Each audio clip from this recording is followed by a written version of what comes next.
ACP साहेबांना आता निवेदन दिलेलं आहे की जसं बीडच्या धर्तीवरती ज्या पद्धतीने कायदा सुव्यवस्था मजबूत केलेली आहे तशी या ठिकाणी करण्यात यावी। SIT नेमावी, CID नेमावी, जेणेकरून या ठिकाणी आरोपींना कठोरात कठोर शिक्षा मिळेल। मी या ठिकाणी एवढंच म्हणेल की आज वर्ष पूर्ण झालेलं आहे आणि एक आरोपी फरार आहे, जो मेन सूत्रधार आहे। वैभव गायकवाड हा भाजपाचा युवा मोर्चाचा पदाधिकारी आहे। आज आपण बघितलं तर बीडच्या धर्तीवरती कुठल्याही प्रकारचा पक्षपात न करता त्या ठिकाणी कारवाई चालू आहे। आज आपल्या महाराष्ट्रामध्ये म्हटलं जातं मुख्यमंत्री देवेंद्र फडणवीस संवेदनशील आहेत आणि ते अन्यायाविरोधात कठोर कारवाई करणारे असे मुख्यमंत्री आहेत। त्यांनी या कल्याण शहरामध्ये सुद्धा अशा पद्धतीचे कायदा सुव्यवस्था त्यांनी कठोर निर्माण करायला हवी, जेणेकरून न्याय मिळेल। मला वाटतं काय की आज गोळीबार जो झालेला आहे हा देश पातळीवरती पहिली घटना आहे की पोलीस स्टेशनमध्ये गोळीबार झालेला आहे आणि त्या गोळीबारामधून एक आरोपी फरार आहे आणि त्या गोळीबारमधून मी बचावलेलो आहे ईश्वराच्या कृपेने। आज दहशतीचं वातावरण या कल्याण शहरामध्ये आहे, जेणेकरून कारण की गुन्हेगार पार्श्वभूमी असलेल्या लोकांना असं वाटायला लागलं की कायदा सुव्यवस्था हा एकदम सैल आहे, कारण की आरोपी फरार आहेत। गणपत गायकवाड यांना VIP ट्रीटमेंट मिळाली जाते।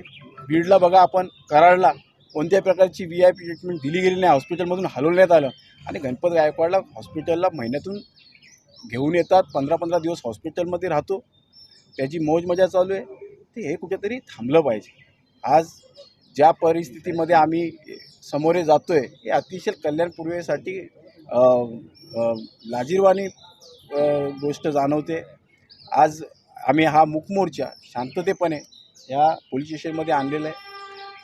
असाच मूक मोर्चा जर न्याय मिळाला नाही तर आम्हाला न्याय हक्कासाठी कल्याण पूर्वेच्या वतीने आम्ही लोक मुख्यमंत्री गृहमंत्री फडणवीस साहेबांच्या दालनात आम्हाला न्यायासाठी जावं लागणार आहे। DCP सरांनी यावेळेस आता काय आश्वासन दिलेलं आहे आपल्याला? DCP साहेबांनी सांगितलेलं की आम्ही माझ्या वरिष्ठांना कळवणार आणि जलद गतीने कारवाई करून त्या आरोपीला पकडण्यात येईल अशा पद्धतीचं मी माझ्या वरिष्ठांना सांगणार आहे।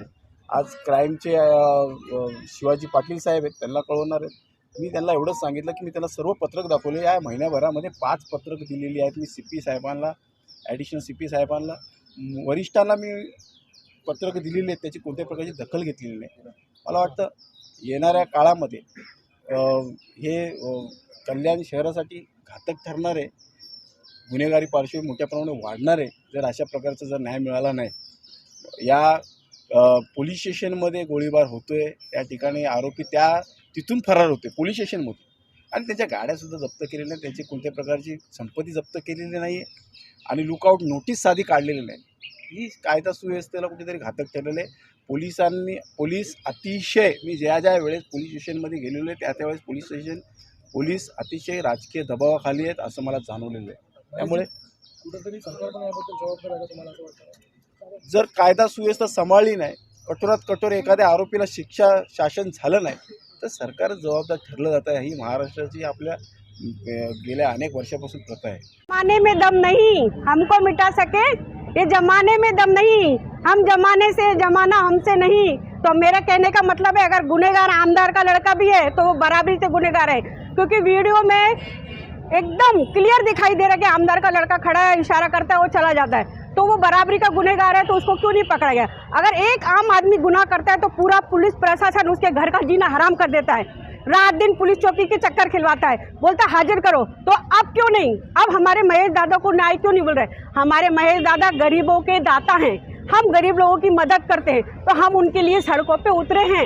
और अगर न्याय नहीं मिले तो इससे ज़्यादा जोरदार हम लोग महिला प्रशासन जोरदार ये ऐसे इसी तरह से मोर्चा निकालेंगे जब तक आरोपी को सजा नहीं मिलेगी।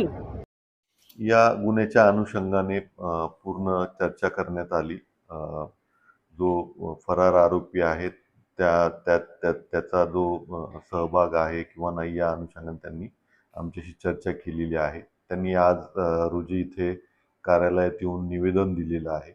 संबंधित निवेदन जे आहे ते आम्ही आयोग जे आहेत गुन्ह्याचे त्यांना फॉरवर्ड करून पुढील कारवाई करण्यासाठी सांगणार आहोत। सर, कारवाईमध्ये उशीर का होतोय? 1 वर्ष झालंय, ऍक्च्युअल तपास कुठपर्यंत आलेला आहे? सदरचा तपास जो आहे तो गुन्हे शाखेकडं प्रामुख्याने वर्ग केलेला आहे आणि त्यामध्ये जास्तीत जास्त वेळ देऊन आपल्याला एक शेवटच्या एंड पॉईंटपर्यंत आपल्याला पोहोचवण्याच्या अनुषंगाने आपण त्यावरती तपास अजूनही सुरू आहे. तर राजकीय दबावापोटी तपास अडून चालू आहे असा आरोप महेश गायकवाड यांनी केला. तसं सांगता येणार नाही किंवा असं कन्फर्मली आपण बोलू शकत नाही. त्यांचे जे आरोप आहेत त्या अनुषंगाने आपण व्यवस्थितपणे तपास करत आहोत. सर, बीडच्या धर्तीवरती तपास यंत्रणा तपास करत नसून ठाणे पोलीस कुठेतरी या तपासात मागे पडलेत असं त्यांचा आरोप आहे. नाही, एकूण आपण गुन्ह्यामध्ये तपास करून चार्जशीट जे आहे ते मान्य न्यायालयाला सुपूर्द केलेलं आहे आणि पुढील तपास तरीही आपण अजून इतर जे उर्वरित आरोपी आहेत त्यांना पकडण्याच्या दृष्टीने करतो.